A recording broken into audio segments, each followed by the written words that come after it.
I think we'll get started. Um, so thank you everyone for joining. Hope you can hear me clearly. So if there's any issues, just type out on the chat window. So this has been set up in a Q&A format. So there's a bunch of panelists who are already joined us, and then there are a lot of attendees who are joining as well. This session is being recorded so that for those who could not join today, we'll broadcast this after this session, right? So with that, welcome to the first paid forward session. We're very excited to have you all join us. Um, and as you all know, this started last Saturday when Vivek tweeted out saying we should all try and help out the startup founder community, especially the underrepresented ones who might not have too many mentors who can help them in their journey. So that's how a lot of us have come together. So first of all, I want to give a big shout out and a thank you to all the volunteers. There's so many, like as we speak there are people getting added here, so we're very grateful to their time. It's not often you see so many people coming together to help out the community, so it's super exciting to see people join and help here. I'm just going to quickly go through. We don't have time. If you read, there's already 83 volunteers. It was 50 just a couple of days back, and 20 a week or so on Monday. So it's a lot of high quality mentors and startup founders, product leaders, technologists, venture capitalists, and marketing experts, people from all walks of the startup journey who have gone ahead of some of us are willing to give back and pay it forward. So I'm just scrolling through the list. As you can see, it's a lot of them. It's available. This whole deck will be made available to everyone. So, and you all know the link to this list that Vivek had created. Vivek is also going to be talking to all of us shortly along with the first panel. So I'm just scrolling through the list.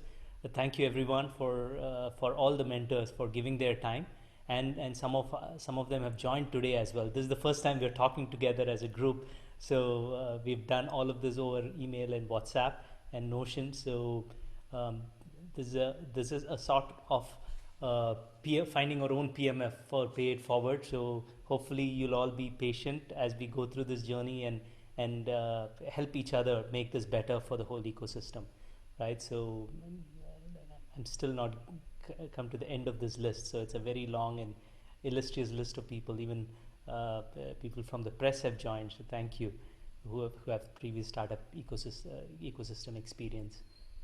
So that's the list of people. So I'm just going to go into what we'll do today. So this is the agenda for today. So I'll give a quick overview. I'll try not to take more than 10 minutes, and around 10:20 or 10 around 10:20 we'll move to the first session for today, which is the key elements of the startup, of any successful startup. We're going to cover that.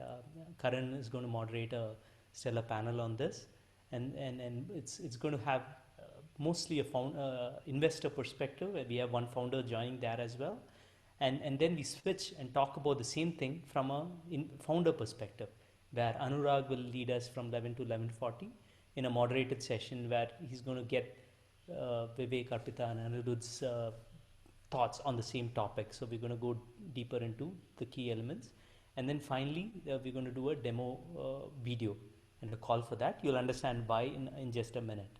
So going into the program overview, we already touched upon this. The reason to do it is to give back and pay it forward to the startup founders who need help in their journey. And this is a community-led initiative where there's no one organization behind. So all of us are pitching in from our weekends and our free time. So thanks once again to all the volunteers for helping do that. And for the founders who are attending to learn from this, so what you can expect is who is this aimed for? So this is initially aimed for, given the number of volunteers we have, we want to make it a manageable task at hand and do a good job of it. So from that perspective, we're starting with underrepresented founders. What this means is, for these set of founders, there might not be too many people who they can go out to seek help, and it's not easy for them. So this is just a way of starting out in this giving effort. So we want to help initially student founders, women founders, people from non-technology background, especially if they're trying to build a tech startup, and then maybe founders who are not from metros or large cities where there's the thriving startup ecosystem. This is just to give you a few ways of cutting the underrepresented. There could be more. Over time, we want to add more categories here, but we want to start with this. And what will you learn for the attendees from coming to this session as well as the mentoring session, which is broadly outlined what can we help you with. It's either the idea stage, if you're in the idea stage, maybe to brainstorm with you on that, on helping on the market side, right? So how do you go about assessing your market and sizing it, and all these are important aspects, looking at competition, the whole aspect of market, and then building a team, right? So be it your co-founders or bringing on new members into your team, and growing a startup with a good culture. So we want to cover that on the team side. And then we'll go into the core of startups, which is the product and technology side of things. How do you figure out a good product? How do you go about doing the persona mapping and figuring out how good products are built? How do you get to product market fit and beyond? And finally, we also want to help you with fine-tuning your pitch, be it for fundraising or when you present to your customers. We want to try and be helpful there. So that's the last topic. So how will we organize this? So this is the initial idea. We are open to feedback and how to make this more effective for you as the mentee or the person who wants to get help from the mentors, right? So what we're thinking is we'll have 2 sessions every month on alternate Saturdays. So we started now, and the next one will be not next Saturday, but the Saturday after, August 1st. So in the first session, it'll be like this. It's in a webinar format. So as you can imagine, there are hundreds of applicants who have reached out to want to be mentored. And there are only a limited number of mentors. And we also need to figure out how effectively to connect the mentors and the mentees, or the givers and the people who want to learn from them. So from that aspect, we'll have the first session where it's a broadcast like this with interaction through Q&A. And then post that, we're requesting in the first session, at least, we're going to go through how to do this. A quick video, a quick form will be shared with you to share details more about your startup, as well as a short video. And we'll talk about what needs to be covered in that video towards the end. Abhishek, who has gone through a video experience, will talk to us, who's an entrepreneur. We'll use that video to do the matchmaking, so it's easier for the mentors to quickly watch and get to know you, and then figure both ways. We're asking the companies that are applying to say who do you want to be mentored by, and then we'll send whatever details you're sending to these mentors and request them to take a look and look at your video and then connect up. So that's the idea we are trying. This is a new way of trying to do this matching. So please bear with us if we go through some startup pains, but we're hoping that this will be helpful and an effective way of matching up. And also video as a format for conveying your story is a lot more stronger, right? So it's easier for you to convey a lot of things over a video. So we think it'll be a great way for you to take advantage of sharing your startup vision and the path you're on. And finally, on the mentoring session, which is the alternate Saturday, we're still figuring out the details, but it will most likely be a one-on-one format. It could be a small group format as well. We're figuring those details out. We have a call with all the mentors in the coming week, and we'll figure that out depending on how many applicants we get for those sessions. And then the matchmaking will be done at that time. So what will we cover? We're thinking of doing this over 3 sessions, over 3 months. So there'll be a learning session followed by a mentoring session. And in each month, we'll cover one aspect. So today it's an overview session. So we're going to hear both investor and operator perspective on what are the key elements of a successful startup. And in this next subsequent sessions, the session 2 and 3, we'll go into the details. For any of the founders who missed today, the recording, or you want to look at it again, the recordings will be made available as I previously shared. So that's all I had for the overview of what we plan to do, and look forward to feedback from you all post this session on what do you think of the whole format and how can we improve and how can we make it most effective. So I want to intro the first session today, where we're going to cover the key elements of a successful startup, of any startup, and also how to become successful in building these key elements. So that's what we are aiming to do. So we already touched upon it. How do you figure out the idea, the market, then the team, and then how do you figure out the product aspects, and then the financing or funding, how to for the journey. So those are the four broad pillars. But obviously there are more intricacies as we dig deeper into this. And then there's also the business model and traction aspects. We'll touch upon some of these. Uh, with this, I want to hand it over to Karan, who's from Chirate, a well-known venture capital fund. I want him to give an overview of the panelists and get going. So hopefully we are on time. So actually we are a little ahead of time, so which is good. So Karan, over to you. Great. Thanks so much, Anand. And welcome to everyone for joining the session today. I'm just going to request the panelists for the first session, Harsha, Suchita, and Shailesh, to just switch on your videos. Given that this is being recorded, and I think it'll be good for people to be able to see you guys as well, if that's okay. Awesome. I think we're all set to go. Hey, Suchita. Awesome. Great. Thank you guys for joining today. I just obviously this panel really focuses on talking about what are the key elements, and we're going to keep it a little bit high level. And the idea really is to focus on the four things that that Anand talked about, which is the market, the team, the product, and more around finance. And I think probably everybody on the who's joining today knows you guys. Maybe just to get started, to give context, and also maybe why you guys are interested in helping out. If you guys can just spend a minute on your backgrounds, etc., and then we'll get started. So, Harsha, do you want to kick things off? Sure. Hi everyone. I'm a partner at Lightspeed. Been there as an investing partner for 4 years. A couple of companies that I've been involved with are Udan, OK Credit, Setu, Pocket FM. Hopefully you've heard of them, and a couple of other seed companies that I'm keeping my fingers crossed for.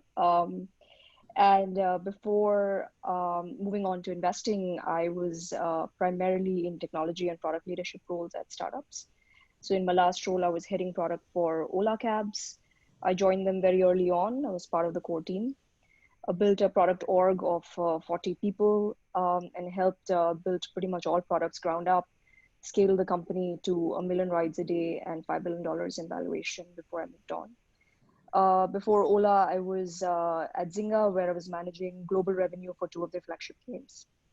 So throughout my career, I've kind of seen startups go from seed, pre-seed, early stage growth, pre-IPO, post-IPO, kind of seen the journey before I moved on to investing. Awesome. Suchita? Great to be here, everyone. My name's Suchita. I work at LBB. We are an information and brand marketplace, and we essentially connect consumers with awesome emerging local brands across India. I qualify as one of the underrepresented founders. So I am female and non-tech. And I really wish stuff like this existed, back when I had started out.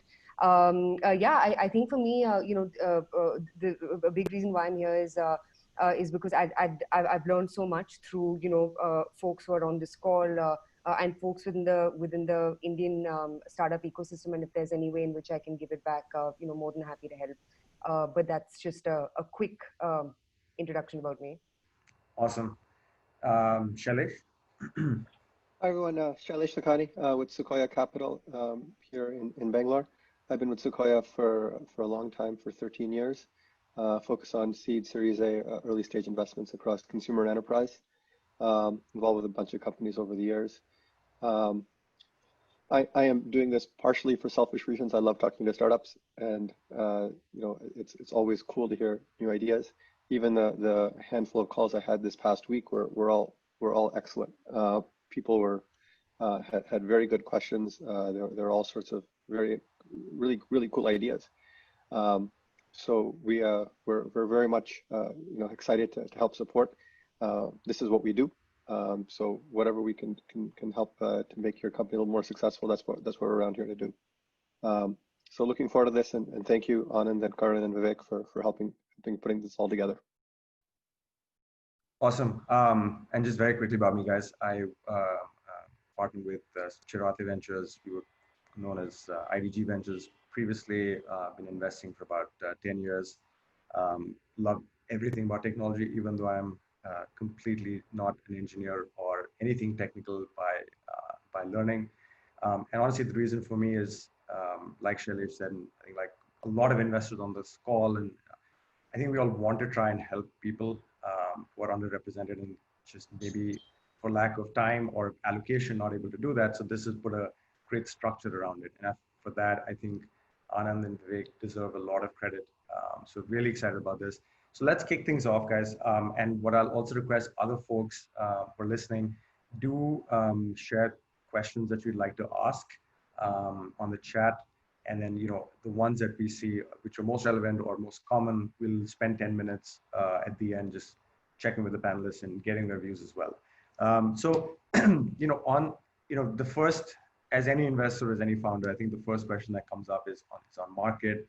And I think we'd love to get views on, as someone who's seen enough businesses, who's met enough founders, who's been part of these journeys as well. How do you guys think about what advice or inputs you would give to potential founders, founders who've already started, to think about market opportunity, to think about ideation of that, and I guess what are the steps, because I think everybody goes around it in very different ways, and maybe the ways that you guys that have seen it work well, through examples or your own experiences, I think would be great to talk about. So I think that's probably the first question.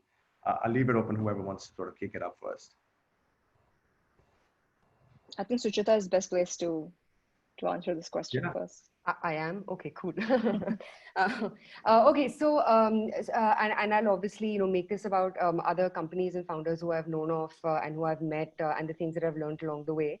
So I think, when defining a market, before you get into defining a market, I think step number one should be, figure out the product that you're thinking of, the idea that you have. Is it likely to be in the business of acquisition, or is it likely to be in the business of retention? And there's a difference in between the two, right? There are certain products that are built on first principles, fundamental truths, or another way to think about it is the lowest common denominator of what customers like and what consumers at large could be interested in, right? And we've actually seen some of the best social media platforms and social platforms, TikTok, etc., and the likes capitalize on that.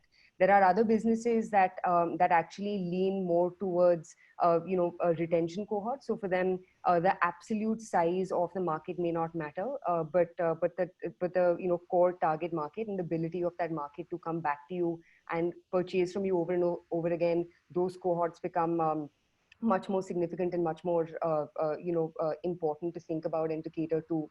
So I think before as a founder and speaking from my own experience, I think instead of jumping the gun and spewing random numbers like my time is 100 million, 1 billion, whatever, I think really think through who is my ideal customer going to be. Is it going to be will I be on this constant wheel of acquiring customers because my margins may not be much, and therefore I need to acquire X number of customers, in order to build Y kind of business, or think through, maybe it's not about having a large absolute base, but a very, very targeted base that you're able to upsell and cross-sell to on a recurring basis.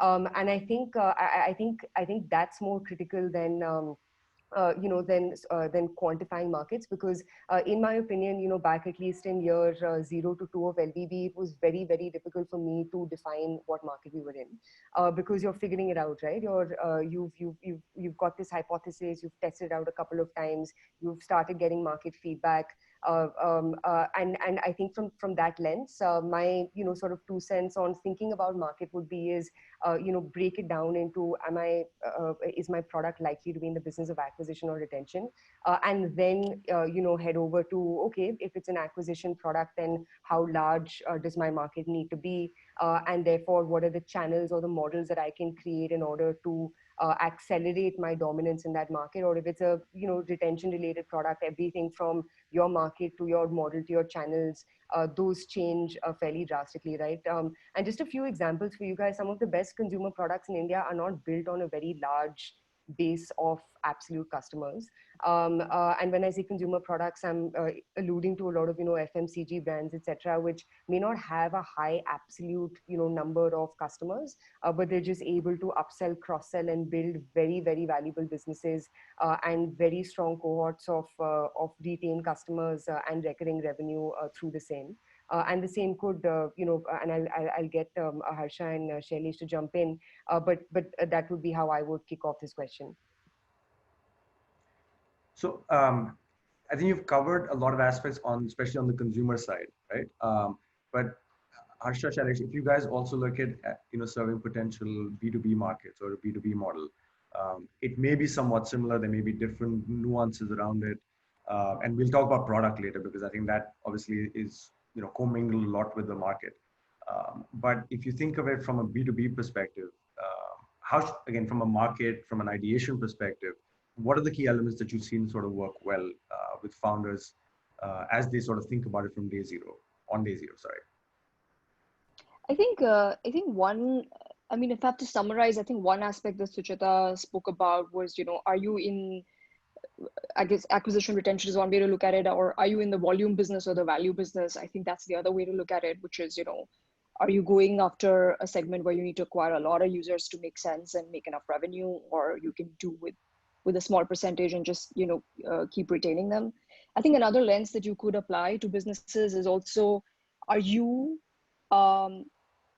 making, are you optimizing an existing behavior, or are you trying to create a net new behavior, right? I think that's the other lens to apply.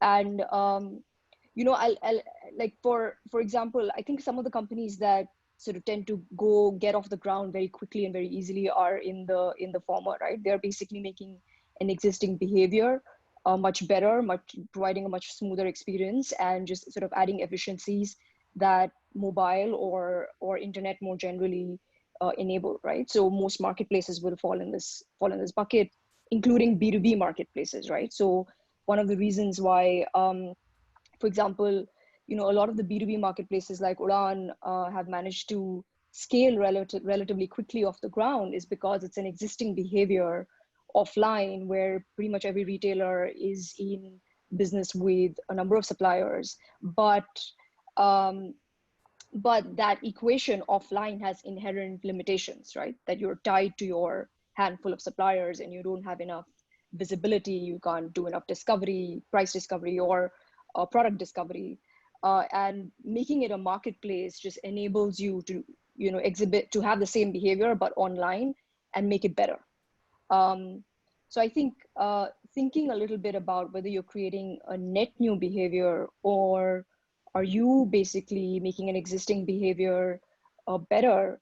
I think that's another lens to apply, and simply sort of bringing in efficiencies into existing behaviors is a lot easier to get off the ground, to get your customers to understand, adopt, than actually trying to get them to do net new things.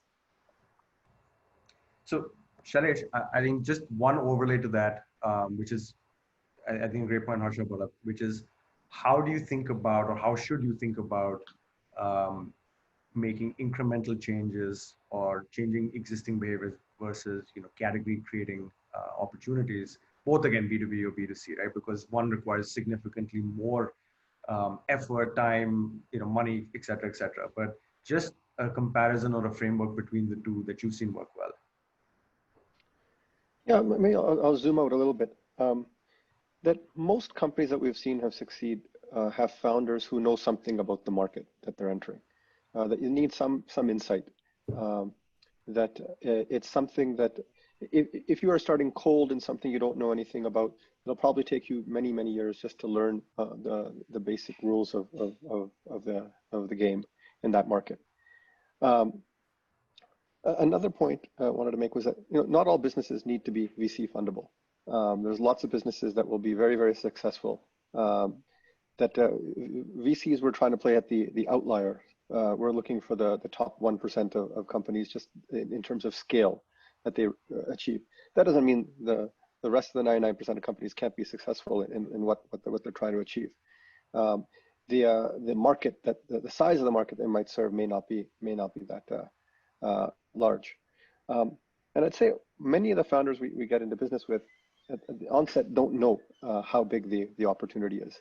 They're just doing something that they know the best, or they have some special view on. And that's usually a good place to start. If after doing it for a little bit of time, you uncover signs that let you view that this could be very, very large, venture capital could be a great way to help expand and achieve the business objectives you have, because you're probably too early for bank debt, or you probably don't have as much personal capital to support the company. But in many very new markets, like if you were creating a social app in India 3 or 4 years ago, you could be a very young person and come up with those concepts. There was no experience or knowledge in these areas. So if you're a young founder, particularly going into something that's new and emerging, you probably have a better chance of success because there isn't any real knowledge to draw upon. In those areas, also to your point, Karan, to come back to your question, it is easier to enforce new behaviors. It is easier to in an industry that's just unfolding. You can enforce how things work. Otherwise, to change a pre-existing behavior, you usually have to offer something that is substantially better. And that takes often a lot of time or resources. Like I think the example of Netflix versus a cable or satellite TV subscription is one that it took a long time to get there, and a lot of resources to change existing behavior. But if you're looking to do something that is brand new, it's probably you can probably enforce the way the world should work. If you're looking to do something that is just taking on something existing, you might need to. That's harder. In our experience. Got it. I often get a question when founders are looking to start up. Hopefully you guys have also seen this. Should you think about a market opportunity by itself, or should you look at having some insights about consumers, whoever your consumer may be, whether it's users or institutions or corporates, etc. Should you look to have some insights from them as well before you start building on the market opportunity and then get down to the product? And it's a little bit of a chicken and egg. I think people often do, go in some level of circles around that and try and get some advice from people. Have you guys seen that in your experience, either through companies or personal experience? And again, I don't think there's a prescriptive answer for any of these things. But from a product perspective, because this is how it sort of delves into product, very, very early on day 0 almost, or day -1, what are some of the frameworks or best practices that you guys have seen work well, which would help potential or aspiring entrepreneurs?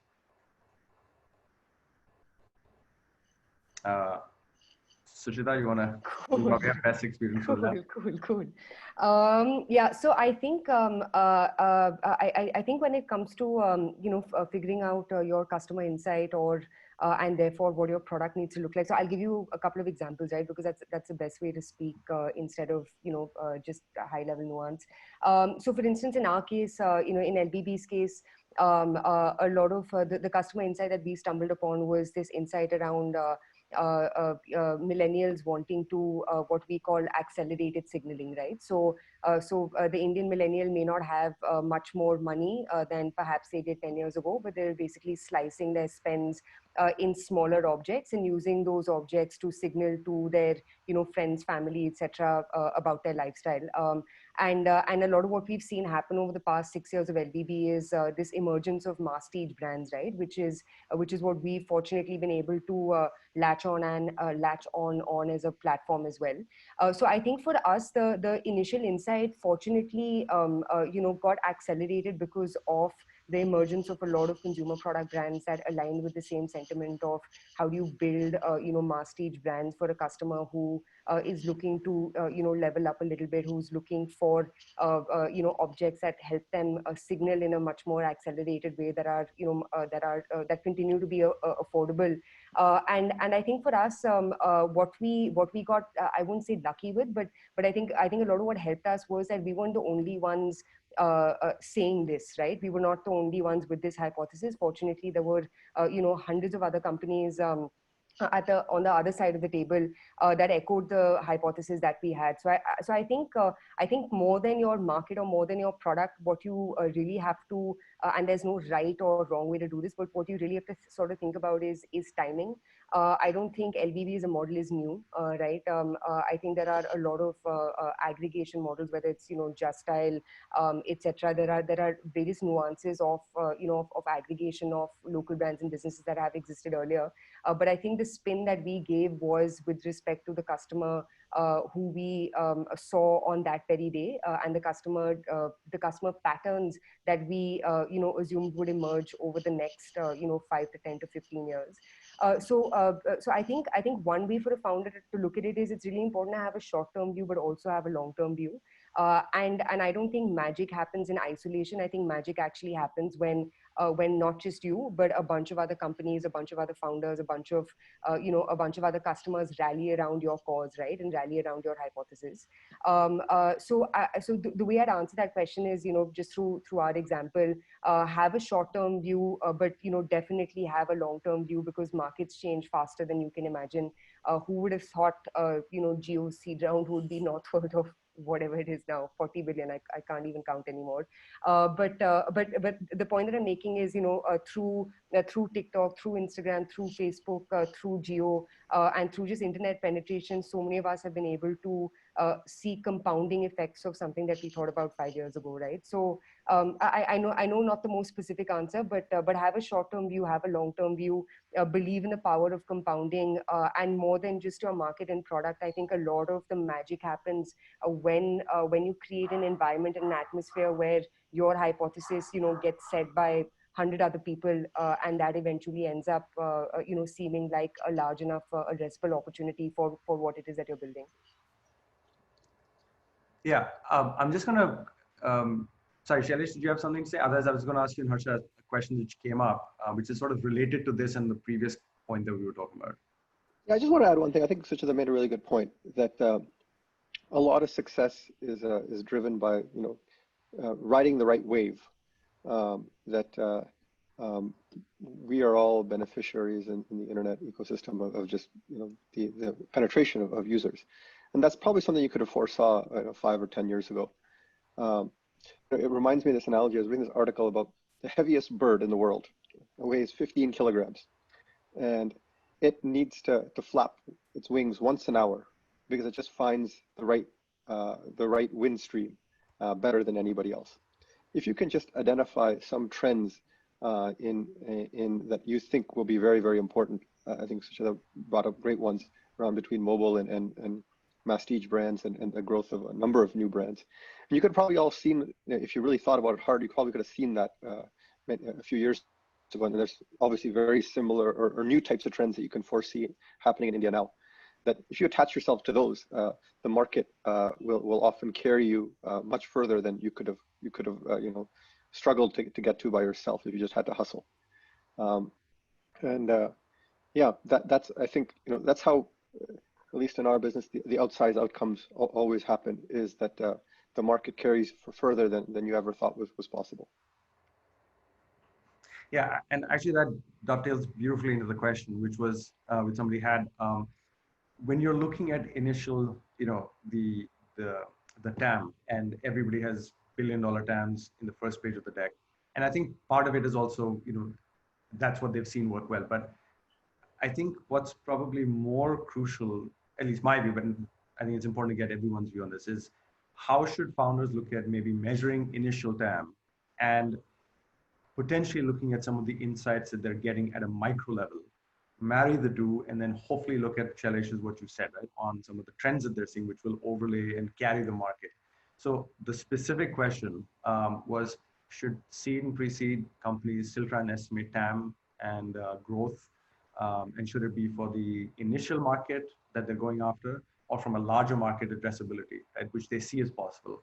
I have my view, but Harsha, why don't we get yours? I think that's something which most founders, I think, would love to get clarity on. You know, I actually think that the journey from the 0 to 1 journey, right, where you're still sort of figuring out what your core product is, trying to get to PMF, I feel it's best not to overthink TAM, in my honest opinion. I think you broadly want to be in a large market. So for example, transportation is a large market, commerce is a large market, pharma is a large market. You want to be in large markets because large markets enable value creation.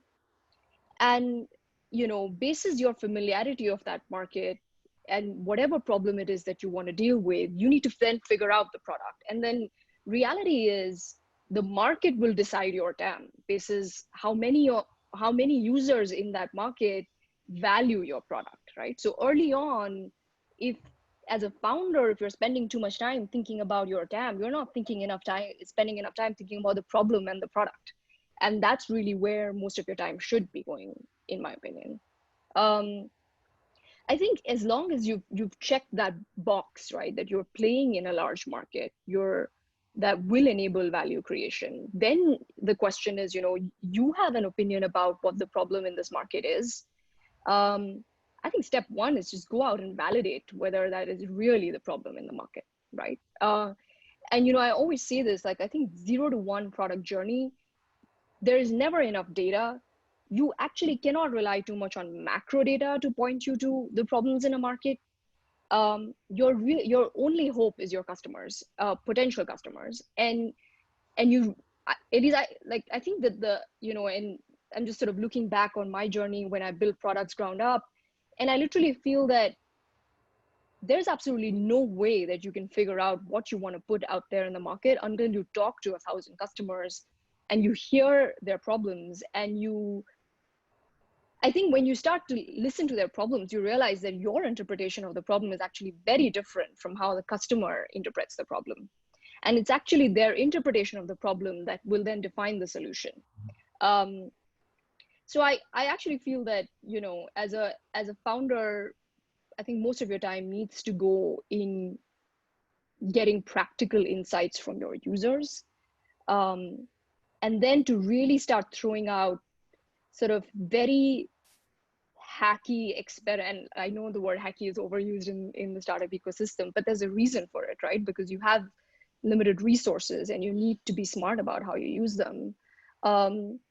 And to just sort of throw, and you see founders doing this all the time, right? Founders will form WhatsApp groups to see whether there is that people are, you know, receiving their ideas well. I've seen founders put up a mock page of a website and just do like a Facebook ad campaign and see if they get hits, right? You just know whether there's pull because you've assumed there's pull, but you want to test it out. I think early days is all about this, right? It's all about talking to your customers, validating your interpretation of what the problem is, and then sort of putting out smaller than a minimum viable solution to really, you know, get validation and then sort of build on that.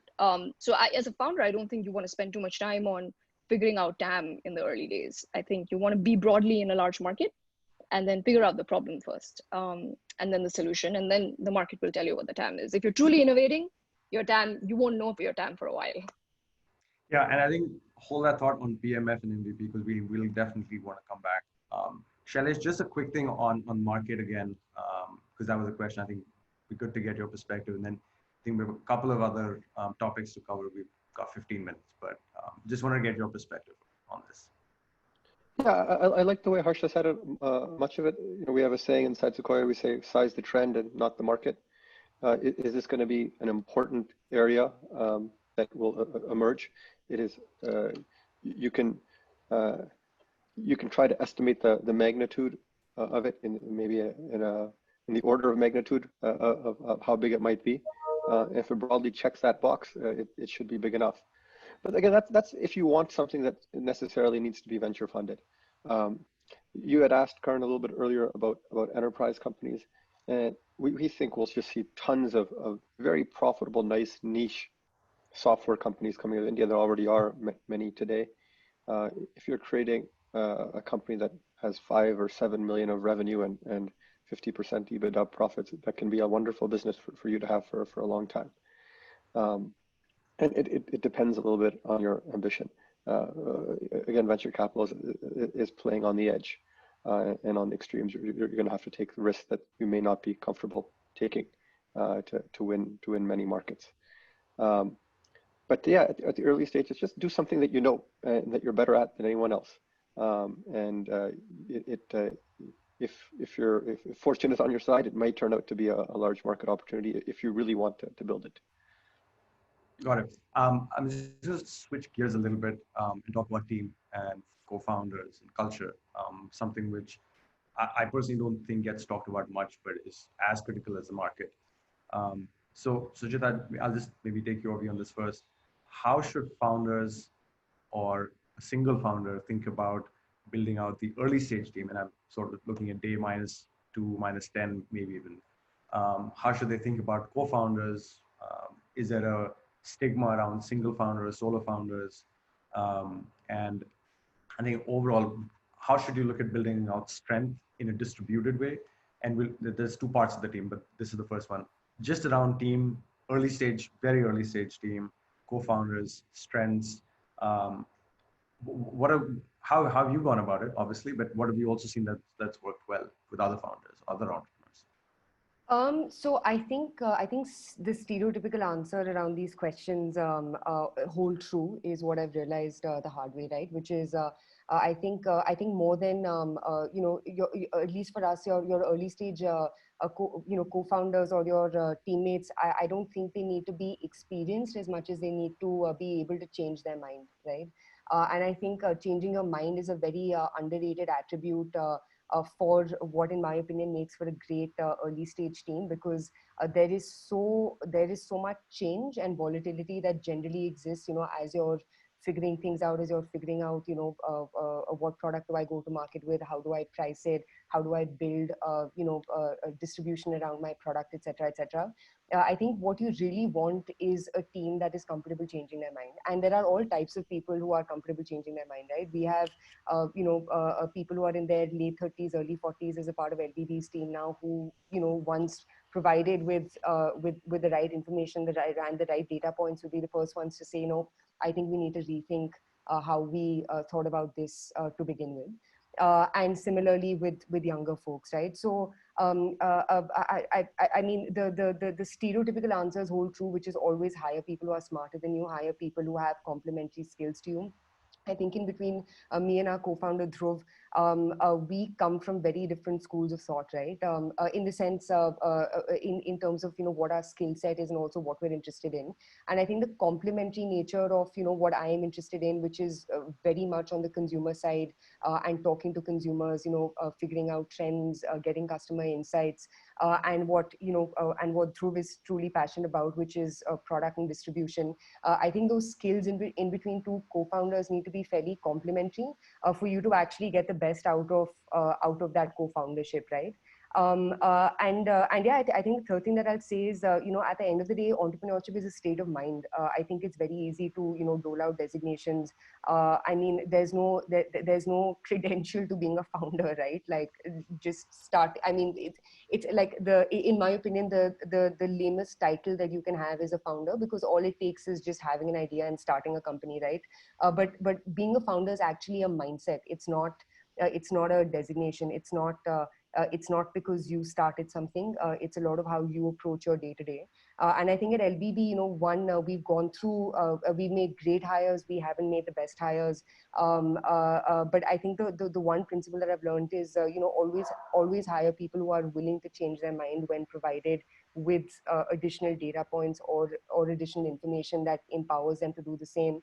And being a founder is a state of mind. No one is entitled to foundership just because they started a company. You need to create a culture where everyone feels like they own a piece of the pie, and there's nothing in the world that can truly replace that. Yeah. So Harsha, how have you seen, that founder mindset, or making people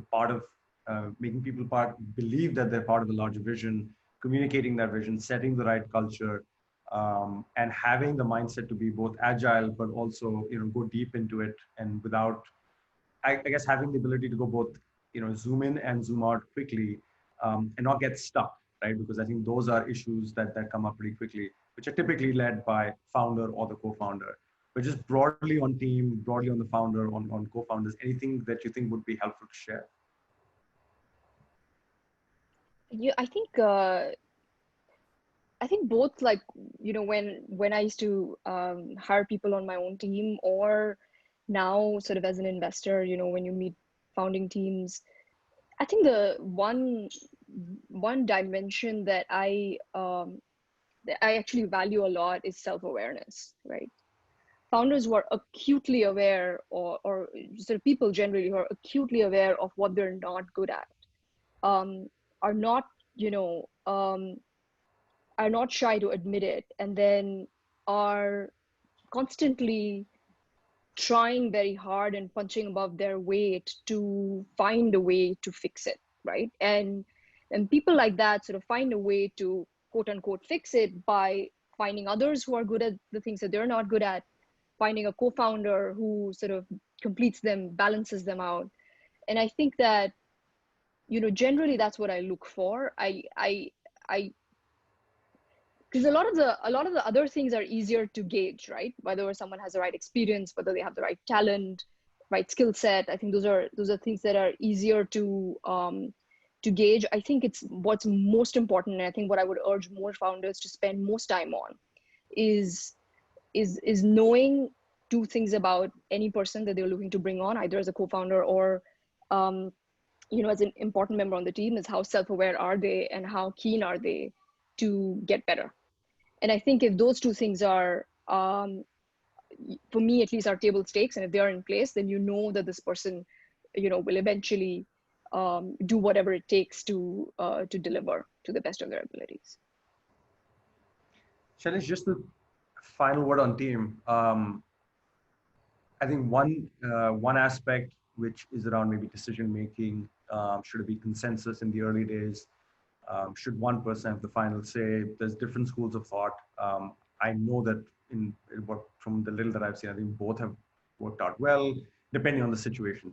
But is there a best practice there that as a founder, or as the one who is maybe standing at the standing singularly, should that person have a more distributed decision-making process, or should everything come to that one person? And how do you think about conflict resolution? Because that does tend to happen. There will be disagreements. If you're not having disagreements, there's something fundamentally wrong, right?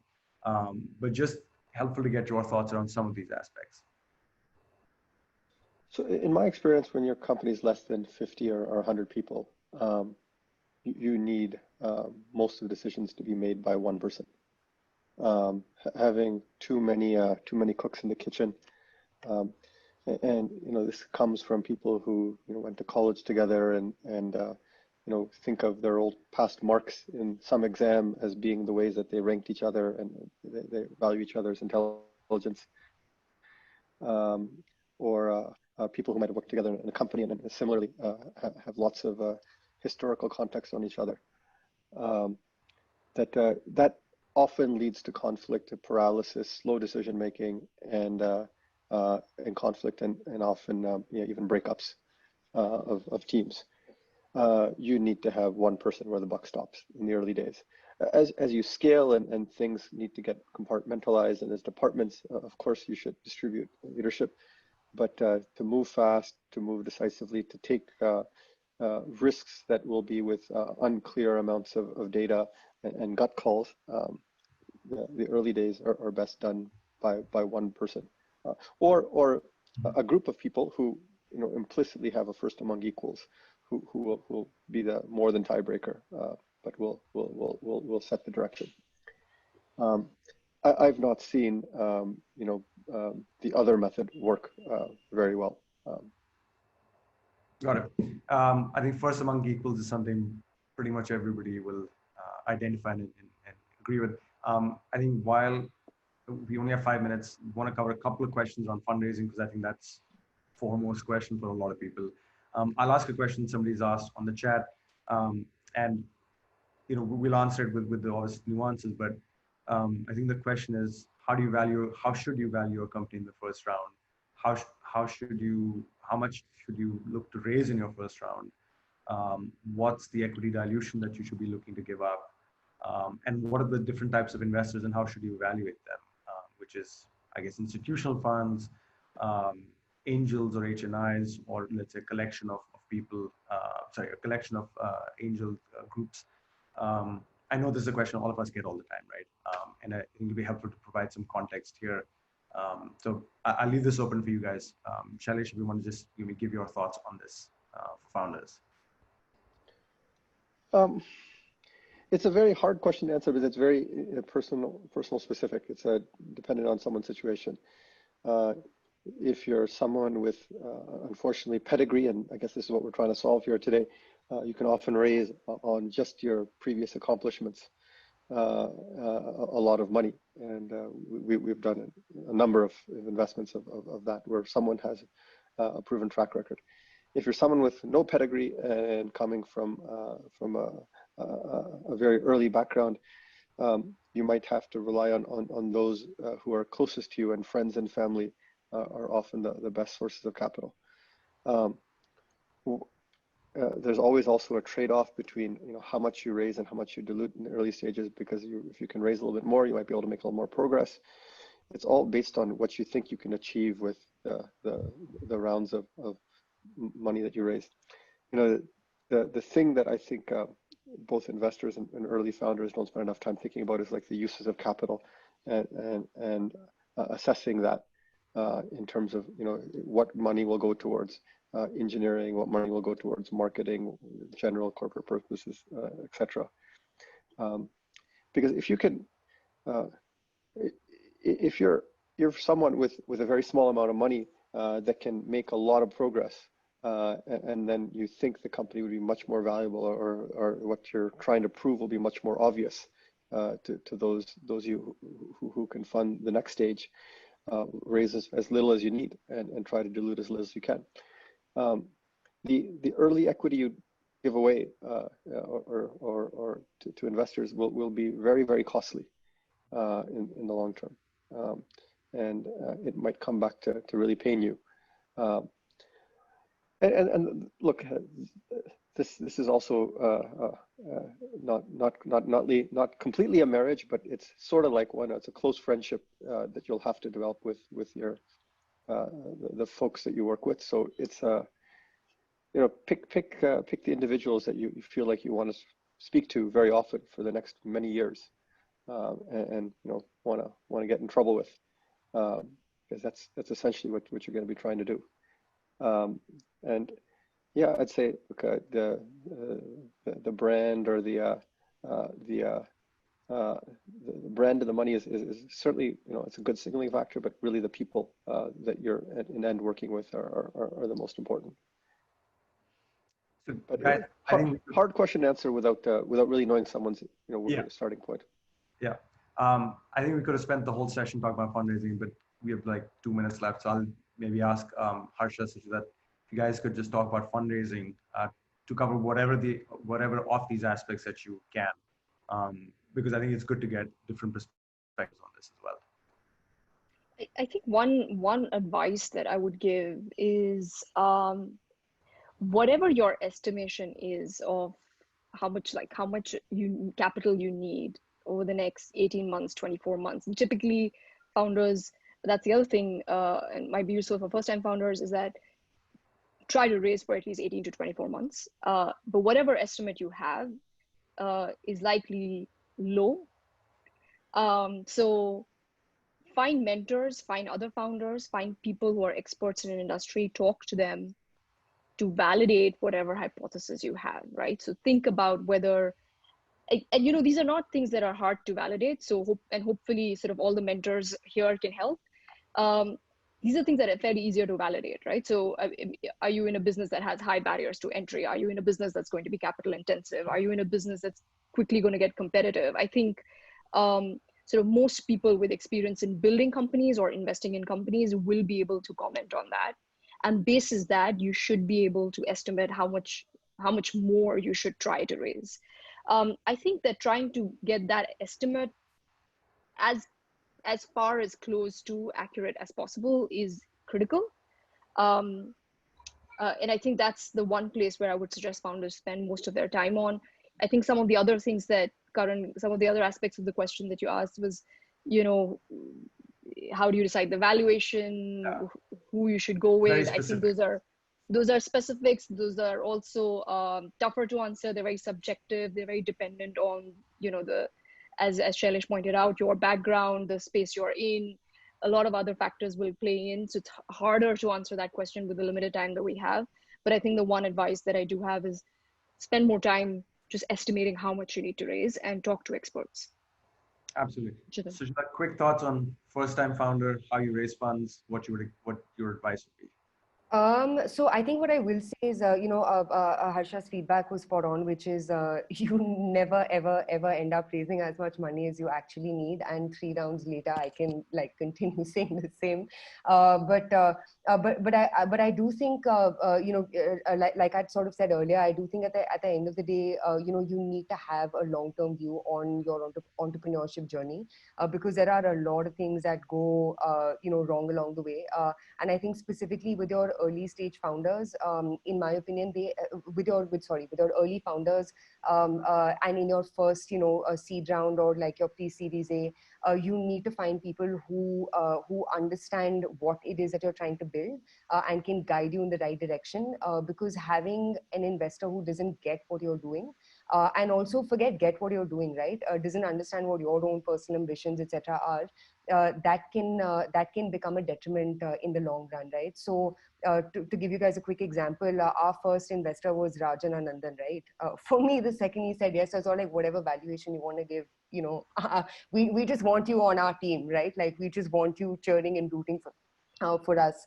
And I think a large reason for that was because, both Dhruv and I as first-time founders, we felt that we needed that guidance and support from someone who knew much more than us, versus perhaps, say a third-time founder who kind of knows the tricks of the trade. And for them, to the point that Harsha and Shailesh brought up, it's a bit of a rinse and repeat, right? So I think it depends on what is the founder's view on capital. Are they looking at capital just as money in the bank, or are they looking at capital as data points, information, intelligence, market sizing, understanding, etc., that the capital brings with it? And again, to everyone who's on this chat, don't feel bad. Don't feel bad about every founder thinks that they're undervalued, right? That's just how we're all wired. But just whatever you get, make the most of it. And I think the best founders that are out there are really the ones who take whatever capital that they get, whatever infrastructure that they get, and really figure out a way to make the most of it. That's what I'd say. No, awesome. Like I said, I think we could have gone on for another hour, but I think the biggest takeaway that folks should take away from this is there are a lot of people who have shared learnings with similar problems, and this is, I think, the core of this initiative is to make everybody come out and help, and this is one forum to be able to do that, and hopefully we can create that as we go along. Guys, thanks. This is fantastic panel.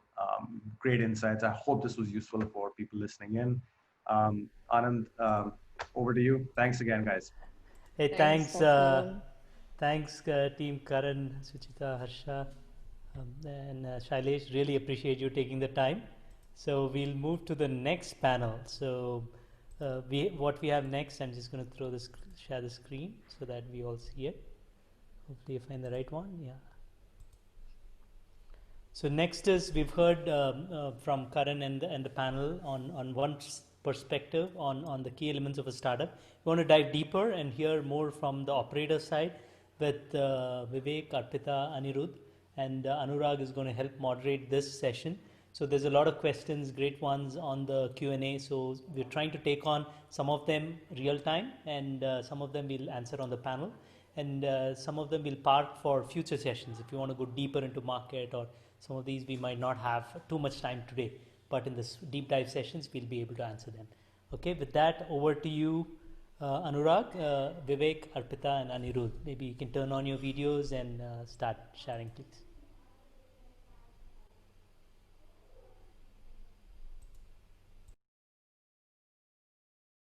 All right, perfect.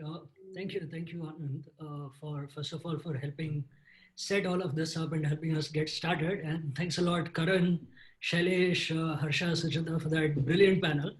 I think from a high level standpoint, you guys have done a phenomenal job of covering whatever questions came up. And the way we were thinking about it is, now with this current panel, we have 3 very solid operators with great track records. So the kind of topics we addressed with the investors at a higher level, at a generalistic level, we thought it would also be good to hear from these founders how they dealt with these things more specifically, what their story was, because all 3 of them come from very, very diverse and interesting backgrounds. So we'll dive into understanding what were the challenges and how they addressed it. But before we get started, I would just request Anirudh, Vivek, and Arpita to just give a very quick background about themselves. Thanks, Anurag, and thanks, Anand, for having us.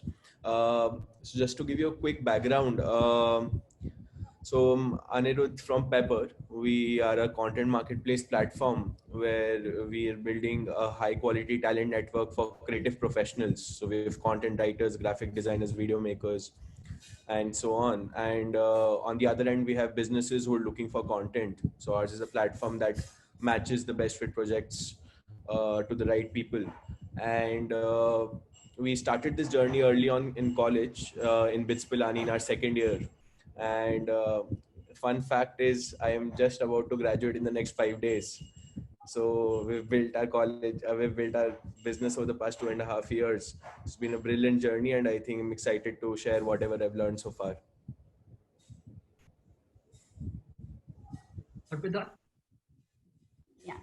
Hi, everybody. I am Arpita. I obviously am here primarily because, yes, I started just out of college, and, I am not from the IITs. I am especially with an I extra, which is triple IT, which I believe is still, people think it is not as underrepresented.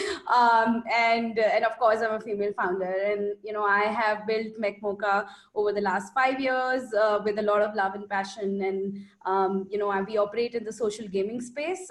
We run a platform called Hello Play, which lets everyone like you and me connect to their friends and family and skilled gamers live over voice and video and play real-time multiplayer games.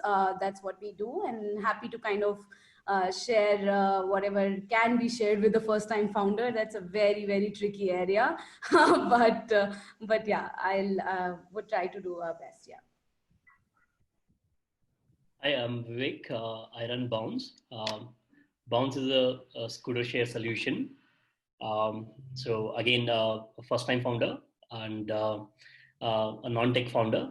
I don't know if it really matters much because anyways, you don't have to know everything that the company in a way has to do, and you'll never have enough skills to run the company. So, but yeah, not the pedigree founder you can think of.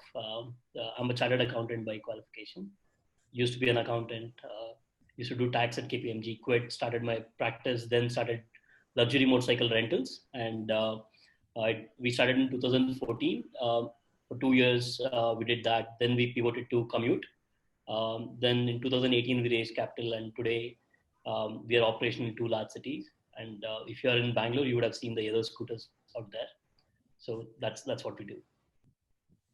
Perfect. Thank you so much. And just quickly about me, I'm Anurag Ramdasan. I head investments at 314. We're an early stage VC fund. I've done 50 plus investments so far, mostly tech focused. I come from a tech engineering background. So quickly, just jumping into the discussion, right? As Anand initially said, context. The idea was to talk around team, product, market, and financing, right? So before we get into that, let's just talk about the idea and the conviction around it, because we have three founders here, right? Maybe we can start with Anirudh. But look, Anirudh, you were, as you mentioned, right? You were in your second year in college when you got this idea and you got started. So at what point do you actually go ahead and decide, okay, I'm gonna start a company, right? I mean, this could have been a side project. This could have been something you did over a summer and dropped it, but you wanted to go ahead, raise capital, build a team, make this like a big part of your life while at the same time studying. So a lot of first time founders ask me this question: should I build this or should I drop the idea, right? So from your standpoint, what made the difference for you? Why did you want to build it? I'll set some basic context. So I come from a traditional Banya family where my dad's into steel import export business. So shuru se hi, when you talk about business, right? And I've been a hardworking person, hardworking student, got into bits. So उस time when you get into bits with like a good boards percentage, you're like यार हम लोग फोड़ है, and then you get to bits and you realize कि यार there's 950 people who are equally or more smarter than you. And then I see these seniors with McKinsey placements, Google पे job लग रही है ये वो, and I'm like, fuck, मेरे को consultant बनने का है. The moment I step into college, and then I flunk my first semester exams, and this is when just things hit rock bottom, and I'm like, okay, what am I going to do in my life? It's an existential crisis. Almost all, I think, pretty much all of us go through. And that is one time when I was evaluating what's this one good thing that I'm at that maybe the other 950 people aren't. And the only good answer I could come up with was writing. So I've been a voracious reader. I love reading. I've read about 1500 novels. And the only thing that translated to was my love of writing.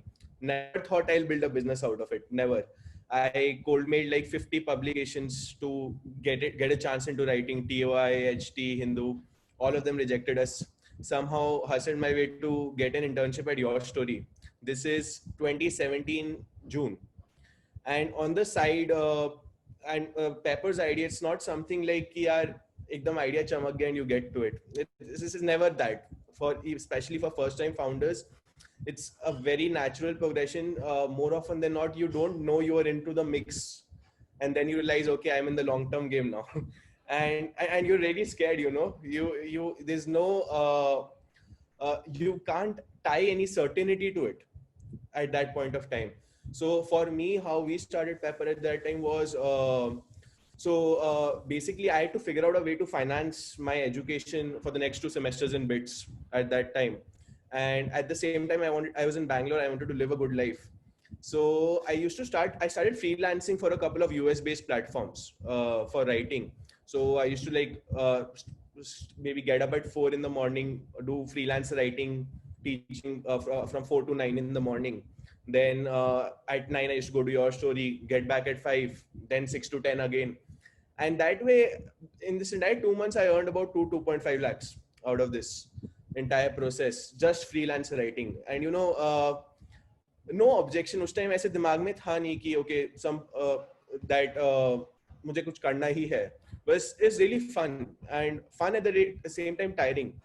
And it also brought on this harsh reality that this maybe hundreds of thousands of people like me who can probably write, but they have no opportunities. It's India especially is a very unorganized market. Ya to engineer ya doctor, that quintessential work phrase.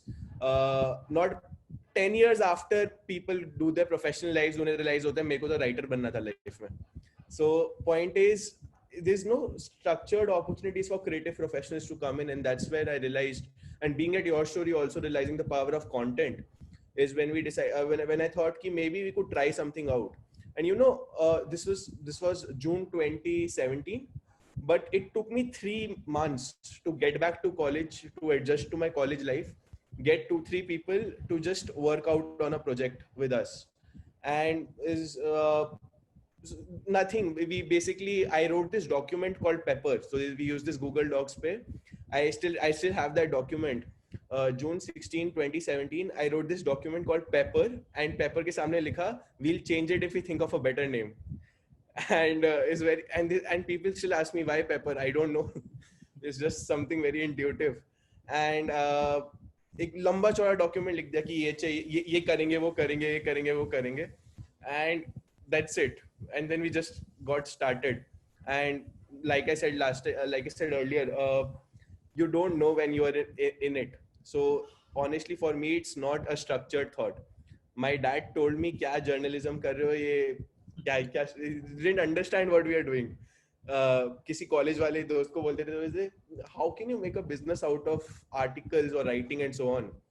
And today, I think we're very proud. We have network of about 30,000 writers and designers on our platform.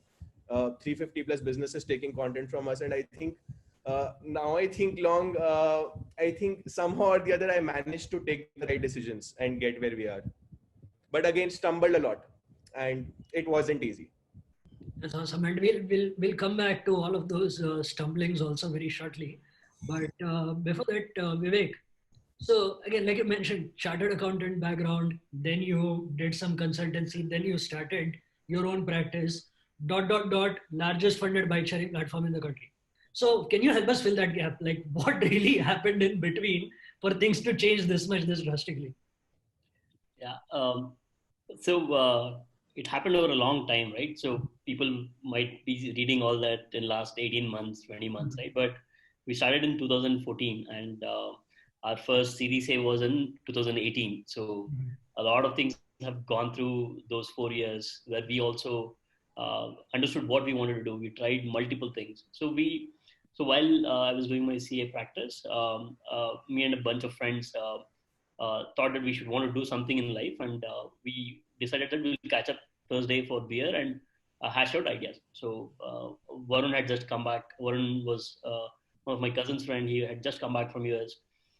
So he was building a tool for small business owners, and he had built it on iOS. So, and he wanted to run it through me because I was a chartered accountant. That's how I met Varun. And we had a list of ideas that we were all thinking about, hashing out ideas. Then Anil, who's one of the founders, was a big bike enthusiast, and he was buying his first motorcycle.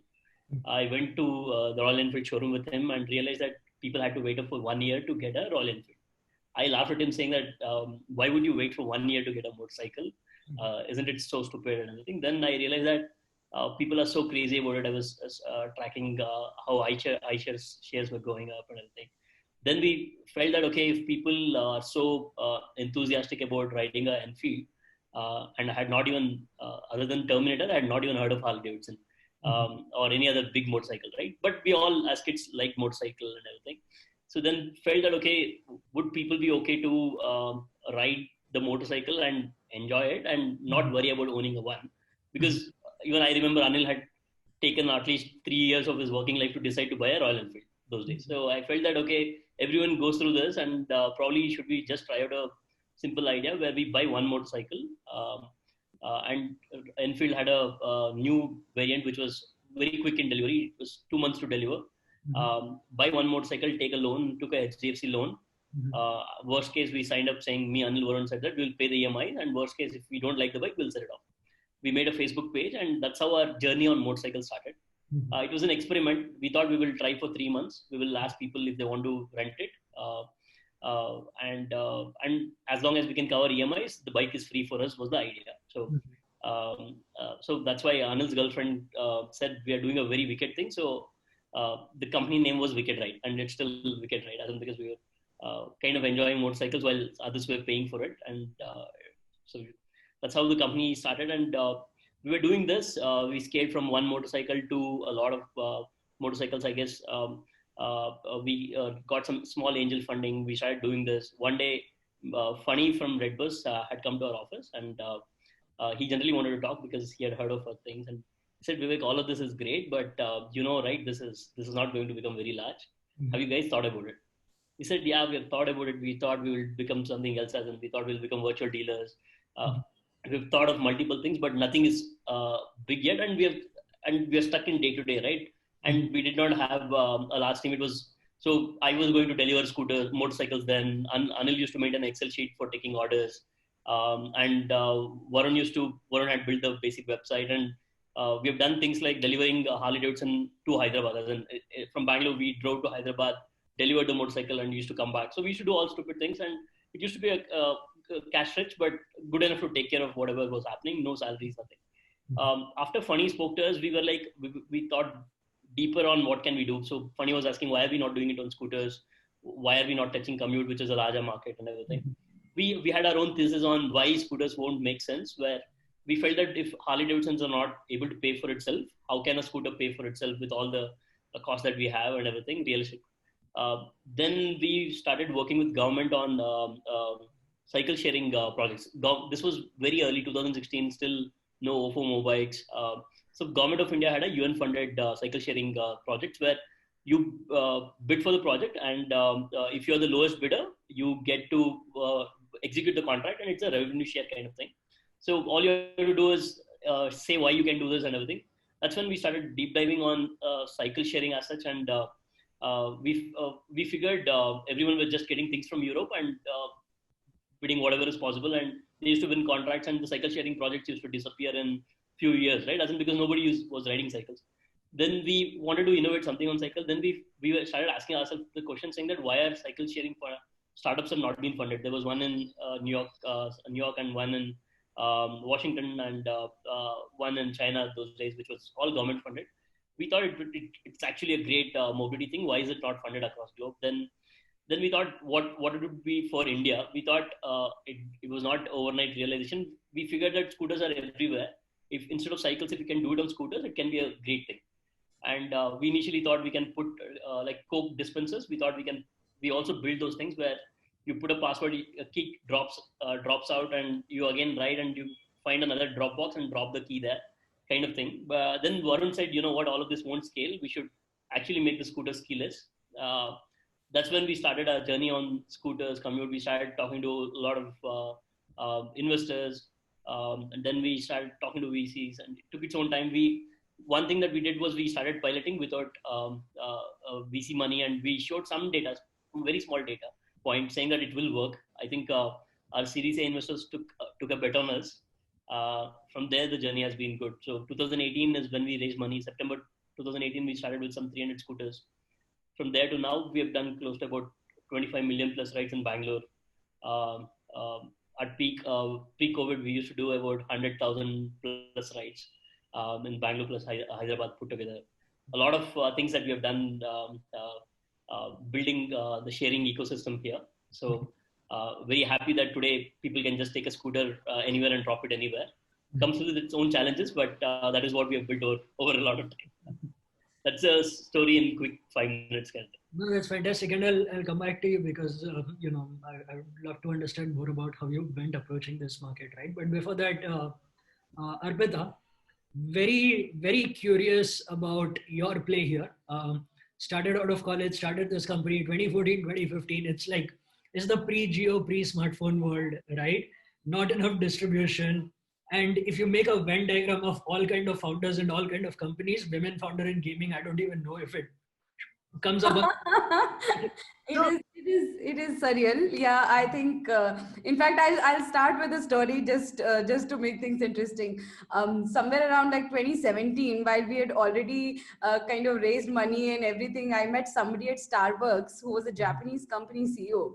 And I showed up and I kept looking, finding him, and he kept finding me. And in no universe he felt that a gaming company CEO could be female and I could be that person. So like for 15 minutes, we kept exchanging emails, and I was like, I'm also here. And he's like, I'm also here. Where are you? And then when he finally found me, he's like, I thought you would be a guy. And I was like, why on earth? My name is Arpita. And he's like, no, I don't know Hindi. And I was like, fine, cool, good argument. So yeah, it is surreal. I think for first time founders, the story is always passion. The story is never market, and is mostly never anything but karte kahan tak we felt, stumbled, and happened. For us, I think I started the company with my batchmate from college. We knew each other for over 5 years in college. The reason we wanted to start up is because we wanted to start up. Like there was no other reason. We were heavily inspired by Sachin and Binny, and seeing them in newspapers and how they were just creating things out of thin air. And it was just like, oh my God, this is possible. You can create. And at that point, I didn't hear of Silicon Valley as much or anything around entrepreneurship. So I think my source of inspiration truly for me and Mohit was seeing somebody local, and that concept of local pride, that if Sachin and Vinny can do it, probably we can, and it's very interesting to create. And I think the point was creation more than anything. I think creating something that is yours and that you've built, and so much love in how you create. And I think the first startup we did was very different from gaming. In fact, we played something in food space. It was called Sirf Sabzi. We did it for 10 months in college, just like Anirudh is doing. It's quite fun to do these things in college, and we did that for 10 months, realized it's heavily operational. And now Vivek would agree that operational businesses are very hard. They have a whole different heart to it than all the others hardships. Felt that, okay, we are too young to tie ourselves to this for rest of our lives. Moved to IMA Accelerator. Now that's also not like immediately, we applied and we got in. It was a lot of timing, luck. IMA Accelerator was called CII at that point, and they used to take applications, and they used to say that you come here and then later we'll tell you whether we will give you the seed funding, and which is fine. We were like, okay, no need to take a job, let's go.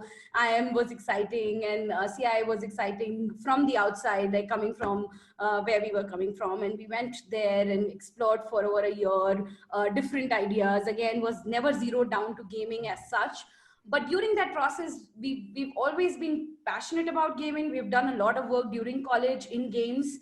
And then we realized that, okay, there's a void. As you said, pre-geo, pre-smartphone growth, 14, 15 was very early. We were like, okay, people will watch videos, they will play games once they get smartphones. And it's the most obvious to happen. And there are very, very few founders, very, very few companies attacking that and giving people the joy of enjoying virtual worlds. And that's when we kind of stumbled and said, okay, what if we do gaming? And it will not be operational. And I think that stands true till today. It's small team creating 18-20 million games per month, and I think that's one thing that stands true. So we kind of even during that time, like during the accelerator, they have this demo day and people come in and meet you. And even there, I think me and Mohit were like the last to be met, like if I'm being honest, because I think gaming also is not a very VC friendly kind of business or angel or whatever. And then we were also just out of college and figuring things out. But I think one thing that always happened is once people met us, they backed us. And I think that has been historical. So, Arpit met us from Bloom in CCD and backed us on nothing, like literally nothing, just the vision of making India play and saying that, okay, India will play games and we'll figure everything else out later. We had hustled getting the IP for Chota Bheem, and that was pure hustling. Like literally at no cost, we got the highest valued IP in TV. And we just met the founder in Hyderabad and told him that everybody has been putting your IP in non-quality games. We'll build something quality. And just with just that conversation, we cracked that. And one thing led to another, but I think it's never thought through. And it's not like, oh my God, we will do this, we will attack this market in this possible fashion and then make it really big. It's always few tiny baby steps here, there, lot of timing, lot of luck, lot of people backing me and Mohit in this venture. So I will never kind of forget, whether it is the early team, for example, our third co-founder or the person we hired wanted the first on the team was our 4-year college senior. And till today we hire from our college, like, is it junior, senior, junior, it keeps going from there, because those are the people you trust.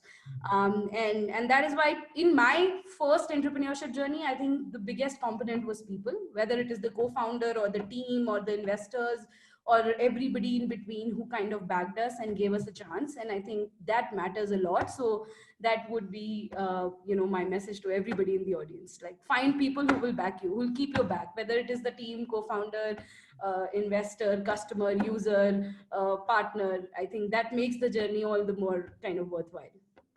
Awesome. And we'll come back on the team aspect also, but next to Vivek, right? Because you started a company which had enough operational, overload on it, right? You had to deal with bikes. So there are many challenges. One is, your first few hundred bikes, how do you even go about financing? Or, how do you find your first 100, 200 customers? Or more importantly, how do you see yourself when you're in that position where you're running out of money, have to raise because it's an operational thing. Otherwise, you'll have to just shut things down, right?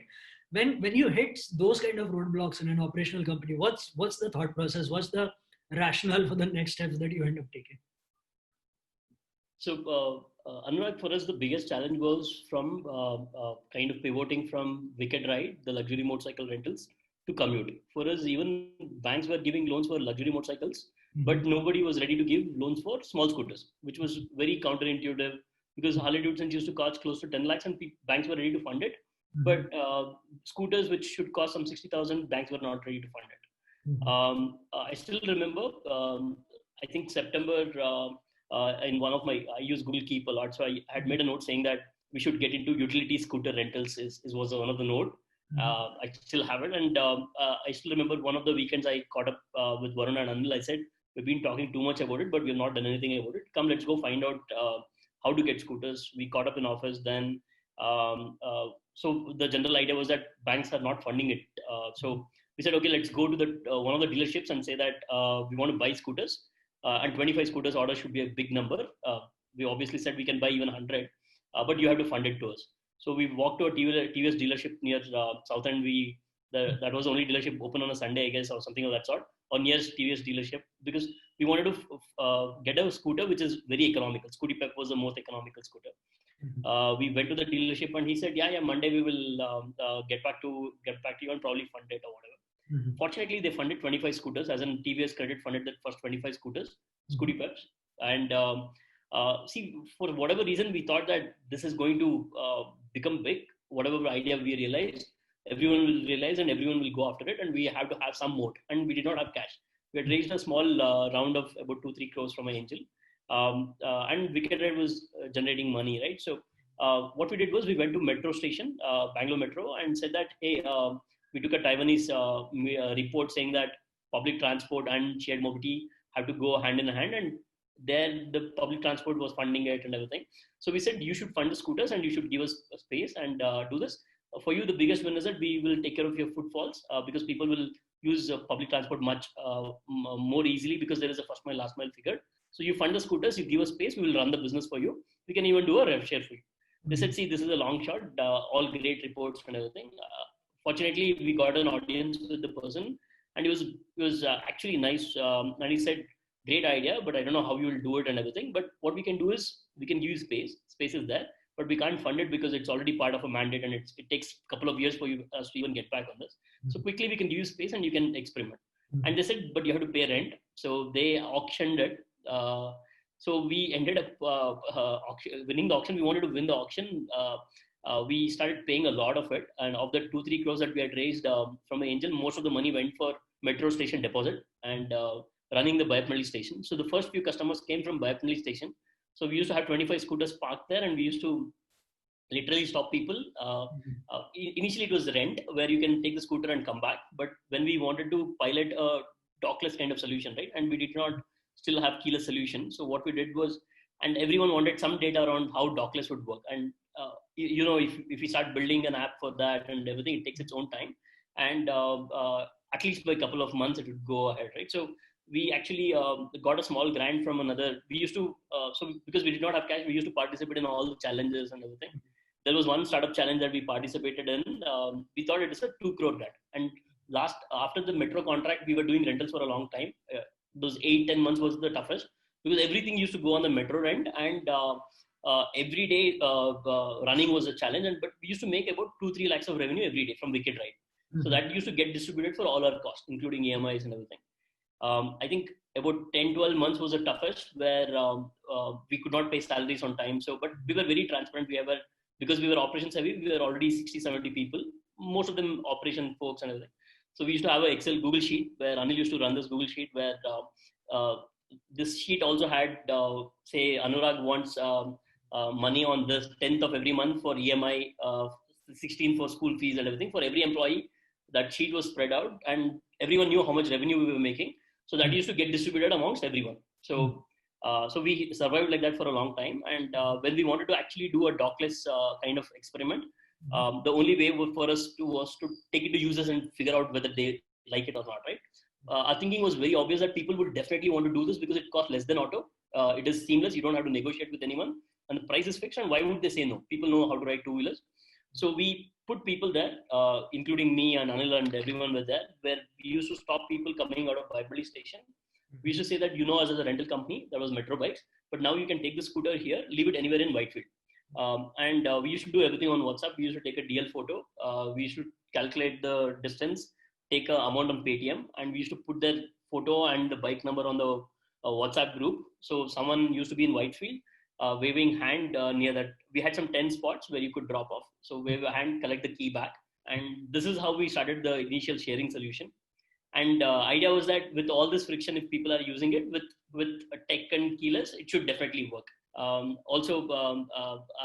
think one of our investors, when they did a kind of survey at the metro station, that's what users also said. But that was the data with which we went to VC saying that this should definitely work. Like Arpita said, again, it was an idea saying that it's a large market, this should obviously work. We don't know why others are not doing it, but we think it should really work. And fortunately, like I said, Axel and Sequoia initially took the bet and wrote a large check for us. I still remember, I think after they said yes, we showed them the first keyless scooter. As in, I still remember I took the scooter to Axel office and then Sequoia office. I still remember Shelley saying, wow, this works. So we're all set. So it came with a lot of struggle because there was no tech to make scooters keyless. Like unlike China kick scooters or what Bird or Lime did or anything, you could just get ready to use scooters. You could pay up upfront and do all of that. But for us, all our scooters were debt finance. We didn't have equity to spend on. The scooters were also costing close to $1,000 and we had not raised money. And we always felt that using equity for funding depreciating asset won't make sense. So initially it took time to start. But after that, also we had a lot of IoT challenges and everything. No IoT talent in India is what we realized. So doing all this, somehow we made the scooter work. After that, we have seen that also our customers were also very forgiving. Even today, they forgive us on a lot of things. So I think being upfront with the customers also has helped us a lot. But that is what has helped us get here. So. And you mentioned the funding point interesting, right? And I want to ask Anirudh and Arpita about that. Both of you started out of college. Anirudh, I've known you for some time and I've seen you like iterate on the product to increase the market scope of the product itself. Arpita, when you started, it's hard to say if there was even a market scope to begin with, right? At that point. So when you talk to investors, I mean, you don't have the track record of having done multiple startups before. You're also in a very different and interesting kind of a market. How do you convince an investor, or what does that interaction with an investor even look like to back you to put money into this company or this idea of a company and run with it? This is a question you should ask. You should ask Anand, Tug, Priyank, all these people. But I think I have very strong conviction that that for me, starting up is a career. Like I think I will continue starting up. So I don't really start with, oh my God, this is the only thing I have to do it in my 20s and time's running out, and I never operate from that. I think that's what people like. I believe that I can create multiple companies, and MacMocha and gaming is first of it. Yeah, I started that when there was no gaming market. Today there is great gaming market, and I believe that markets will come and go, and gaming will become hot and then not hot and then again hot and then real money and then social and it'll all come and go. And I think it's if you're optimizing for some of that, you might get something. But I believe that at some point you have to optimize for truly building what you want to build for the user you want to build. So let's say even if in our case, vernacular users, as people call it, it's basically simple users in simple places with local language. They may not be in a place where they are paying today a lot, right? And they will need to be monetized today with advertising, which may not be something that will be the monetization for next 20 years. But I think what worked for me is the belief that it's a great market and we are the best people to attack it. We have what it takes to change with the market. Like in our case, Geo happened, it changed the market. Like India wanted to only play multiplayer, and everything we had done till that point was to ensure that things work well offline in gaming, and then that wasn't needed anymore, and everyone's like, why offline? Who wants to be offline? Everyone wants to be online. And then you change everything and you said, okay, why, everything has to be real time, multiplayer, people are ready, users are ready. So I believe that market will change, product will change, everything will change, especially in fast moving consumer kind of spaces. And what stays is the founder and the team, and what they can do when something changes. And I think people who've backed us have always looked at that, is what my hope is. And of course, gaming wasn't a big market at that point, is today a big market. After the social ban, after the pandemic, it's suddenly even bigger, because oh my god, people want to talk to each other while they're playing. Or if PUBG comes and proves that people want to talk while they're playing, it might just be big. So I believe that perspective always changes. What stays is our willingness and our grit to kind of continue evolving as the market changes.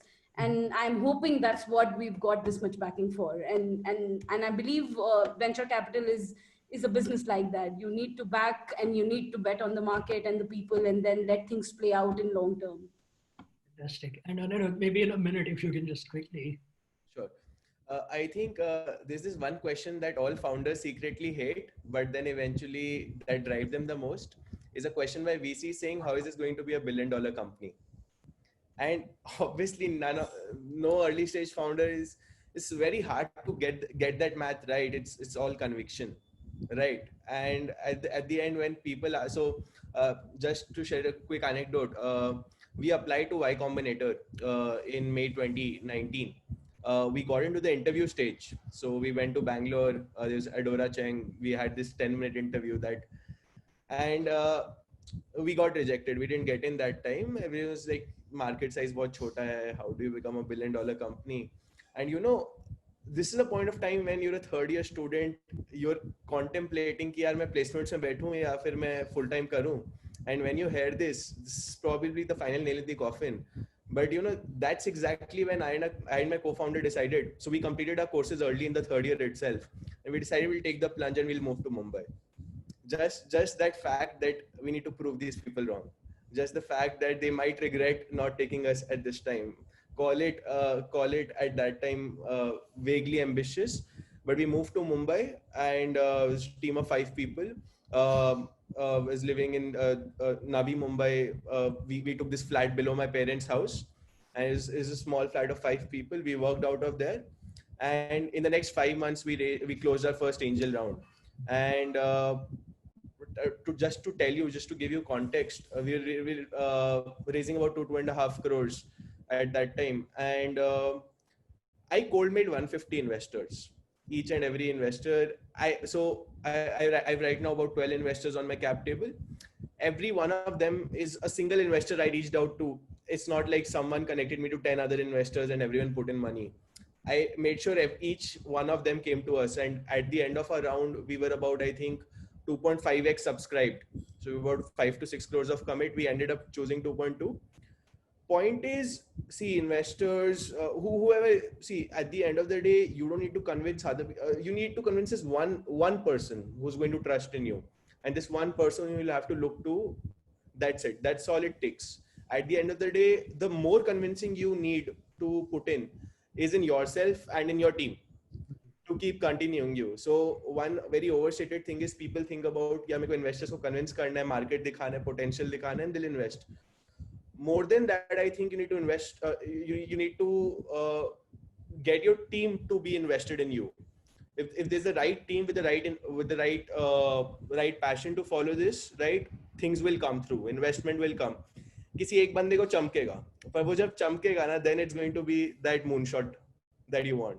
So I think that's what I'll say. So we have like maybe 2 minutes before we wrap up or something. So just quickly from all of you guys, right? We've talked about the product, the team, and the fundraising, etc. But with the team fundraising, all of it, right? Any quick words on the kind of people you hire, the kind of investors you bring? Like, what's your core focus on the type of people you surround yourself with while you're trying to get towards success?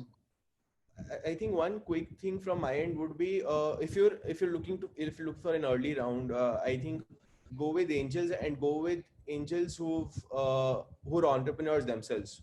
So right now I have Kunal Bell with us. Kunal's deeply invested in us building with Pepper. Someone like Kunal who's done multiple investments, running Snapdeal. Uh, the amount of conviction and trust you get in yourself when you have someone who's seen it all, done it all, is tremendous. So if I have to just give one tip, is if you're raising your first round, if you're looking for backers, look for people who've already done it at your level, and I think they're obviously then going to optimize and take it to the next folks. Arpita? Very tough question. No, so I think if you're combining team and investors, I think you are kind of again bracketing people who back you, people who are around you, people who are going to stick in through thick and thin. And I believe I go by gut, and it's very hard to get the gut right on video calls. That I need to change my strategy, but otherwise I go by gut. If I meet somebody and I like them, I think I have let them write a check. I have let them join the team. It's the vibe that I look for, and usually shared principles. Like there are things that I would do in a situation and how they would deal, and a little bit of shared. I mean, ethics is a very strong word, but shared principles on how to deal with things. And I think I believe that good people surround good people, and I think I've kind of operated on that principle. Whether it is Bloom being our first investor, Axel being our next investor, most of my team being people I know, people 10 years more experience than me. I was looking at them having that itch in their life, that not satisfied by the Disney career, want to change something, want to have a peak. So I've always looked at that vibe. Very hard to give it as a prescription. I always look at the vibe. Like I'm sorry, I don't have a good answer for this. That's fine. That works. And Vivek? Anurag, I think at least when it comes to team and people you surround with, build a very good network, which will help you know the unknowns, right? As in, because there is so much that you don't know, and most of us are doing it for the first time, right? I still remember when I had to hire a head of engineering. You don't know what to ask him, right? As in, I want the app to work. So what do you ask him about that, right? But I still remember the amount of time I had spent with Varun. I could ask him more about what libraries would you choose, why this language, why Java versus PHP or anything of that sort. And he took me as an engineering guy, and then he said, "What is my favorite language?" and everything. I said, "Whatever language I'm speaking is the one I can speak now." So I think what is important is to build a network of peers, founders across industry, ask for help shamelessly, and keep upgrading, right? It should be a learning system. So as long as your network, both investors and the team and the people that you surround with will help you get better, I think that is going to be the best thing that you have done for you and your startup. So surround with people who will give a lot of insights, but you should be the one who decide what to do, when to do, and everything. But keep asking a lot of questions. You'll get a lot of understanding. Read a lot of books. When it comes to investors, at least what I've figured is that it's very tough to do that when you're raising money, right? Because you just want the check, right? As simple as that. You're trying to convince, and you would hardly ask any question to the investors, right? But at least it's very important to do ref check on investors. Talk to other founders. What do they think about investors? Still, I think it's very, at least for us, we didn't. I think we chose our when things were not great, and we were still pitching. We were convincing, but suddenly we had a bunch of investors who wanted to invest. We chose who we wanted to work with. We had that luxury then. But it's very important to do a rev check. Like Arpita said, it's very important to understand what are the shared principles that you and the investors have, right? It's not that easy. You can't finish it in a call or whatever. But I think you make mistakes and you figure out, right? So, but I think you have to be careful. Yeah, and I think with this vibe strategy, you will make mistakes, and you should be okay with it. Yeah, you should be okay with it. Yeah, and you make it better and better, right? As simple as that. The strategy refines, and you also grow as a person. Like you may become a 30-year-old sometime. I'm still a 20-year-old, 28-year-old. Massively should have overshot our time budget, but this was super helpful, guys, and I hope the entrepreneurs who joined and found this of value and can ping you guys separately for Sure. paid forward mentoring opportunity if it's ever needed. But I'll hand it over to Anand. Anand, you wanna just jump in and take this forward? Hey, thanks guys. Really appreciate it, Anurag and Anirudh, Arpita and Vivek. Super good session, very candid as always. So I hope the audience found it very helpful. So really appreciate it. So we'll move on to the last section, which is on the pitch. I'm sharing the slide. Hope you can see this. So what? Just give me a second.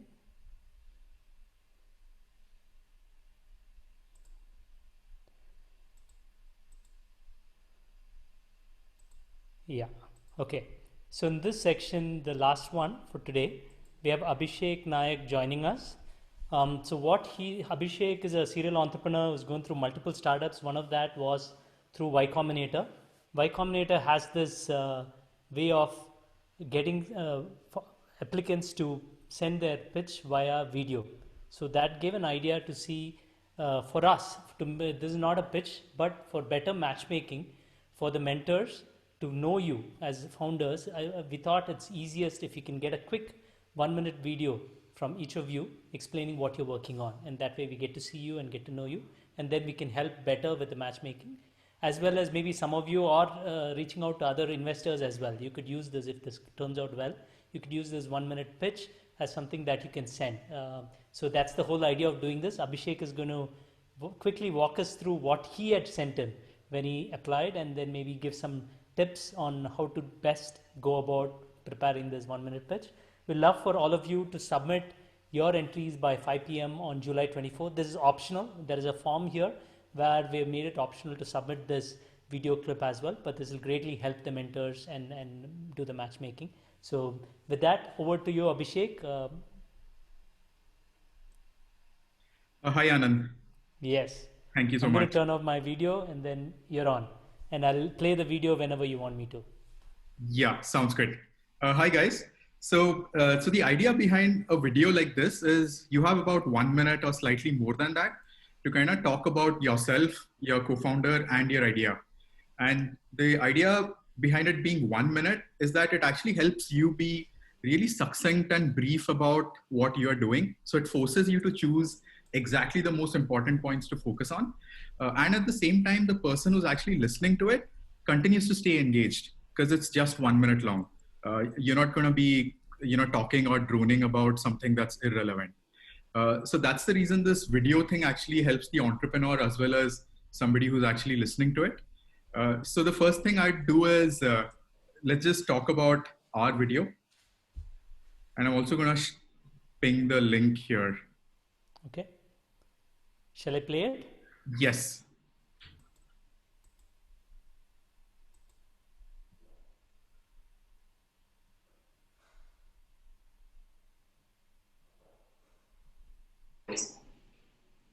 Hi, I'm Abhishek. I'm the CEO and co-founder of Bicycle.ai. Sorry, is this audible? Abhishek? Everyone? Yes, it's audible to me. Okay, I'm playing it again. Hi, I'm Abhishek. I'm the CEO and co-founder of Bicycle.ai, and I'm here with my co-founders. Hi, I'm Arvind. I'm the machine learning lead at Bicycle.ai. I should mention why I'm on a monitor. I'm not a virtual agent myself, but just traveling right now. Hi, I'm Arpit. I'm the CTO, and I look after all the engineering efforts here. After a decade of studying and working together, we bring to you this new venture. So at Bicycle.ai, we are building human-in-the-loop AI system, which can hold a complete conversation with your website leads. In the last 10 weeks since we started, we've built a chat agent which can handle 40% of queries of India's largest food delivery company. And for another live customer, we've increased their website leads by 10%. We've also raised a 1 million seed round from Excel Partners India. We're excited to continue growing this, and that's why we're applying to YC. We're very excited to see you in San Francisco. Bye. Bye. Okay, so if we break down that video, we spent about 30 seconds introducing each of the founders, and the founder introductions are obviously fairly short because one of the things that we are trying to show in this video is that we can communicate really clearly and that there is a little bit of personality in the founders. We are not just like, no, like boring, dry people. And the fact that there is a strong relationship and chemistry between three of us. Those are the things that we are trying to communicate here. The second thing that we are trying to communicate, which is the rest of the video, is the status of the idea, the traction, and why it is such an exciting idea for YC to fund. So even in your video, focusing on these two things would make sense, which is focus a bit on introducing yourself quickly, show the fact that you guys know each other really well, or there is some chemistry between you guys, because that's something that investors look for, right? Which is strong teams that can work together for a really long time. And when it comes to your business itself, introduce your idea really quickly. We tend to blabber on when it's our own idea because we're so excited about it. But just remember that somebody else who's listening to it might have to listen to like 20, 30 ideas on that very same day. So you gotta like describe it in a way which is very easy for that other person to remember. And that's what we try to do. Just spent a line on the idea itself, but the majority of the time was actually spent on telling them why this idea is super exciting. So at that point in time, the things that we had going for us was that we had one pilot customer who was, for whom we were doing a lot of work. And we had another live customer who was actually paying us money, but we were actually able to generate a lot of returns for them. And the third thing that we had at that point in time was that we had a seed round from a strong investor. So those were the things we focused on because we knew that those were the highest selling points about our startup. Now for your startup, it could be something completely different. For your startup, because maybe your idea is not live yet, you could talk a bit about how the market is really big or how it's growing really quickly. Let's say your idea is live, but customers aren't really happy. Then you could talk about a lot more about that we started with doing X, but now we are able to do Y. So you could pick out what those highlights of your startup are. Every startup is generally going through a lot of trouble. So don't focus too much on that. Just focus on the best things about your startup. So that's really all I had here. Got it. Any questions for Abhishek? Abhishek, how long did it take to prepare this? So this would have taken at least like 20, 25 tries for us to be coming across as that natural. It's really difficult to sound natural on video unless you practice.